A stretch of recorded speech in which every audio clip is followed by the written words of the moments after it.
ಇವಾಗ ಮರಾಠಿ ನಾಟಕಗಳ ಪ್ರಾಬಲ್ಯ ಹೆಚ್ಚಿತ್ತು. ಆಗ ಶಾಂತ ಕವಿಗಳು ಅಂತಿದ್ರು, ಸಕ್ಕರೆ ಬಾಳಾಚಾರ್ಯ ಅಂತ. ಅವರು ಈ ಮರಾಠಿ ಪ್ರಬಲ ಆಯ್ತಲ್ಲ, ಬರೀ ಮರಾಠಿ ನಾಟಕಗಳು ಎಲ್ಲ ಕಡೆಗೆ, ಅದಕ್ಕೆ ಅವ್ರು ಕನ್ನಡ ನಾಟಕಗಳು ಬರೆದು ಆಡಿಸ್ತಾ ಇದ್ರು. ಆಗ ಅವರು ಆ್ಯಕ್ಚುಲಿ ಶಾಲಾ ಶಿಕ್ಷಕಿದ್ರು, ಗದಗ ಹತ್ರ ಡಂಬಳ. ಅಲ್ಲಿಂದ ಎಮ್ಮಿ ಮೇಲೆ ಬರ್ತಾರೆ ಗದಗದವರು ನಾಟಕ ಕಲಿಸ್ಬೇಕು ಅಂತ ಹೊಸಿಗೆ. ಆಗ ದಿಗ್ಗಜರಿದ್ರು, ದೊಡ್ಡ ದೊಡ್ಡ ವರದಾಚಾರ್ಯರು, ಗುಬ್ಬಿವಣ್ಣವರು, ಮತ್ತು ಆ ನಂತರ ಶಿಂಗನಗರ ಪುಟ್ಟಸ್ವಾಮಯ್ಯ ರಾಜ್ಪಾಲ್ ಅವರ ತಂದೆ, ಹೀಗೆಲ್ಲ ಇದ್ದರು. ಆದರೆ ಇವತ್ತು ನನಗೆ ಕಲೆಯ ಇದು ಬೇಜಾರಾಗ್ತದೆ. ಇದು ಇಂಥ ಸಂದರ್ಭದಲ್ಲಿ ಅನಿವಾರ್ಯವಾಗಿ ಒಬ್ಬ ಕಲಾವಿದರು ಹೇಳಿದ್ರು, ನಾವು ಸಾರ್ವಜನಿಕರಂದ್ರೆ ಇದು ಪ್ರೇಕ್ಷಕರ ಮಕ್ಕಳಿದ್ದಂಗೆ, ನಾವು ಹಾಲು ಕೊಟ್ಟರು ಕುಡಿತಾರೆ, ಅಲ್ಪ ಹಾಲು ಕೊಟ್ಟರು ಕುಡಿತಾರೆ. ಇಲ್ಲರಿ ಜನ ಅಂಕೇಳ್ತಾರೆ, ನಾವು ನಾಟಕ ಹಾಲು ಕೊಡ್ತು ಅನ್ನೋದ್ರಾಗ ತಪ್ಪ. ಬರೀ ಕಮರ್ಷಿಯಲ್ ಆದರೆ ಕಲೆ ಉಳಿಯೋದಿಲ್ಲ. ರಂಗಭೂಮಿ ಪಾವಿತ್ರ್ಯ ಉಳ್ಬೇಕಾದ್ರೆ ನೋಡ್ರಿ, ಈಗ ತಮಗೆಲ್ಲ ನೆನಪಿರಬೇಕು, ಬಸ್ ಸಮಾಲ್ ನಾಟಕ ಕವಿ ಕಂಪ್ನಿ ಅದು ಬಸ್ ಸಮಾಲ್. ಅದು ಗೌಡ ಮಿಕ್ಸ್ ಹುಡುಗ ಇತ್ತು, ಅಪ್ಪ ಹಂಗ ಮಗ ಹಿಂಗೆ ಏನೋ ಇಟ್ಕೊಂಡು ಹೊಂಟಿರತ್ತ ಮತ್ತೆ ಹೇಳ್ದಂಗೆ. ಮತ್ತು ತಾಳಿಯ ತಕರಾರು ಕ್ಯೂರ್ ಮಾಡಿ ಕಿತಾಪತಿ ಅದು. ಆ್ಯಕ್ಚುಲಿ ಗೌಡ್ರ ಕಥೆಗೆ ಬಸವರಾಜ್ ಗೌಡ ಅಲ್ಲಿ ಬಂದು ಪುಣ್ಯಾತ್ಮ ಸುಂದರ ರಾಮರಾಜ ದೇಸಾಯಿ ಅಂತ ಸತ್ಯಾನಾಶ ಮಾಡಿಬಿಟ್ರು. ಅದನ್ನ ಗೌಡಂದ ಕರ್ನಾಟಕದಿಂದ ತಂದು ಅಶ್ಲೀಲ ಸಂಭಾಷಣೆ, ಅಶ್ಲೀಲ ಡ್ಯಾನ್ಸ್ಗಳು. ನನ್ನ ಕಲ್ಪನೆಯೊಳಗೆ ಅಮರೇಶ್ವರ ನಾಟಕ ಸಂಘ ಹಳಾಪುರ ರಾಮರಾಜ ದೇಸಾಯಿ ಎಂದು ಗೌಡ್ರ ಗದ್ದಲ ಸ್ಟಾರ್ಟ್ ಮಾಡಿದ್ರು. ಅವತ್ತೇ ರಂಗಭೂಮಿಗೆ ಸ್ವಲ್ಪ ಪವಿತ್ರತೆ ಹೋಯಿತು ಅಂತ ನಂಗೆ ಅನಿಸ್ತದೆ. ಅದಕ್ಕೆ ನಾವು ಯಾವುದು ಕಲೆ ಅನ್ನೊಂದು ಕೇವಲ ದುಡಿಮೆ ದುಡ್ಡು ಹತ್ತಿತ್ಕೊಳ್ಳೋ ಜೋಡಿ ಕಲೆ ಅಂತೇಳಿ ದುಡ್ಡು ಬೇಕು. ಆದರೆ ಮೊದಲಿದ್ದಿಲ್ಲ, ಎಷ್ಟು ಸಂಬಳ ಕಡಿಮೆ ಇದ್ರೂ ಕೂಡ ಏನು ಬಸವರಾಜ ಗುಬ್ಬಿರಣ್ಣ ತಿಂಗಳದ ಸಂಬಳ ಇದ್ರು ಅದಷ್ಟು ಕಲೆ ಬಗ್ಗೆ ಪ್ರೀತಿ ಇತ್ತು. ಈಗ ಇತ್ತೀಚೆಗೆ ಅದು ಭಾಳ ವ್ಯಾಪಾರೀಕರಣ ಆಗಿದೆ. ಕಲೆ ಅನ್ನೋದು ಆರಾಧನೆ ಇರಬೇಕು ಯಾವತ್ತು ಕಲೆ ಬಗ್ಗೆ.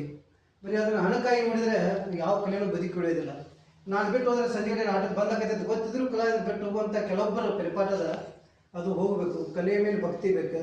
ನಾವು ಕಲೆಯ ಮೇಲೆ ಭಕ್ತಿ ಇದ್ದರೆ ತನಕ ನಮ್ಮ ಹೆಸರು ಉಳಿತದೆ, ರಂಗಭೂಮಿ ಕಲೆ ಉಳಿತದೆ.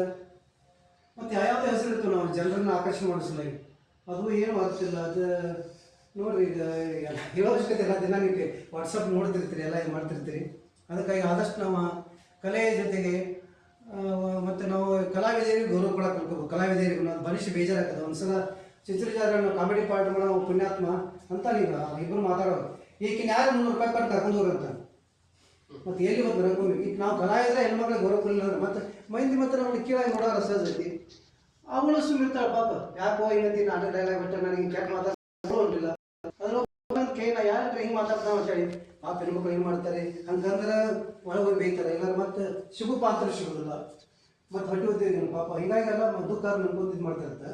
ಆ್ಯಕ್ಚುಲಿ ರಂಗಭೂಮಿಯರು ಕಲಾವಿದರು ನಾವು ವಿಚಾರ ಮಾಡೋದು ಭಾಳ ಇದಿದೆ. ಗುಲ್ಬರ್ಗಾದಲ್ಲಿ ಸುಧಾ ಚಿಂತಕರಂತ ಒಬ್ಬರು ನಮ್ಮ ಪುಸ್ತಕ ಬೆಳಿಗ್ಗೆ ಪುಸ್ತಕ ಬಂದಿತ್ತು.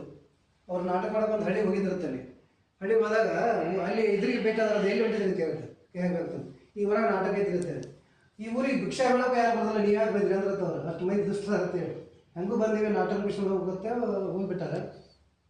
ರಾತ್ರಿ ನಾಟಕ ಮುಗಿದ ತಕ್ಷಣ ಊರಾಗಿರ್ತಾರೆ ಕೆಲವೊಬ್ಬರು ಚಾಲ ಮಾಡಿರ್ತಾರಲ್ಲ, ನಾನು ಇವ್ರ ನಡೆ ಇವ್ರಿಗೆ ಜಾಣದಿಂದ ಪಾರಾಗಿ ಬಂದ, ಇಲ್ಲ ನಮ್ಗೆ ಅರ್ಜೆಂಟ್ ಕೆಲಸ ಐತಿ ಬರ್ತೀವಿ ಅಂತೇಳಿ ಊರವರೆಗೆ ಹನುಮಪ್ಪನ ಗುಡಿಗಳಿಗೆ ಎಲ್ಲ ಬಂದು ಅಲ್ಲಿಂದ ಪಾರಾಗಿ ಬಂದಾರೆ. ಅಂದ್ರೆ ನಾವು ಕಲಾವಿದರಂದ್ರೆ ಸರಸ್ವತಿಯರು, ಕಲಾದೇವಿ ಸರಸ್ವತಿ ಬಳಿಕ ನಾವು ಒಂದು ಗೌರವ ಕೊಡ್ಬೇಕಾಗ್ತದೆ. ಅದಕ್ಕಾಗಿ ಕಲೆಯನ್ನು ಉಳಿಸೋಣ, ಕಲಾವಿದೆಯರಿಗೂ ಗೌರವ ಕೊಡೋಣ. ಮತ್ತು ನಮ್ಮನ್ನು ಜನ ನಾಟಕದಾಗ ನಮ್ಮಲ್ಲಿ ಒಬ್ಬ ನಮ್ಮನ್ನು ಗಂಧರ್ವ ಅಂತ ಕರೀತಾರೆ ಕಲಾವಿದರಿಗೆ.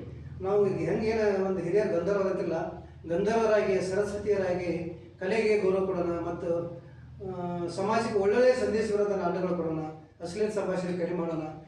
ಎಲ್ಲರಿಗೂ ಹೇಳಕ್ಕೆ ನಮ್ಗೆ ಎಷ್ಟೈತಿ ನಮ್ಮ ಪಾಲಿಗೆ ಬಂದದ್ದು ನಾವು ಒಳ್ಳೆಯ ರೀತಿ ನಮ್ಮ ಕಲಾ ಸೇವೆ ಮಾಡೋಣ.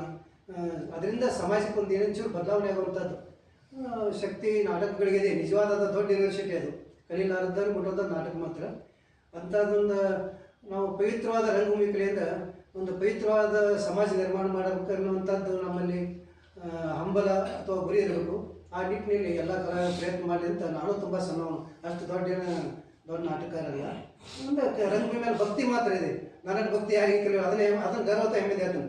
ರಂಗಭೂಮಿ ಮೇಲೆ ಭಾಳ ಪ್ರೀತಿ, ಆದರೆ ದೊಡ್ಡ ಕಲಾವಿದನಲ್ಲ, ಆದರೆ ಪ್ರೀತಿ ಆರಾಧನೆ ಐತಿ. ಅದಕ್ಕಾಗಿ ಎಲ್ಲರೂ ಕೂಡ ರಂಗಭೂಮಿಯ ಪವಿತ್ರತೆ ಉಳಿಸೋಂತ ಹೇಳ್ಕೊಂಡು ನನ್ನನ್ನು ಇಲ್ಲಿ ಕರೆದ ಸನ್ಮಾನ ಮಾಡಿದಂಥ ತಮ್ಮ ಎಲ್ಲ ಹಿರಿಯರಿಗೆ ಪ್ರತಿಯೊಬ್ಬರಿಗೂ ನನ್ನ ತುಂಬ ಹೃದಯ ಧನ್ಯವಾದ ಹೇಳ್ತಾ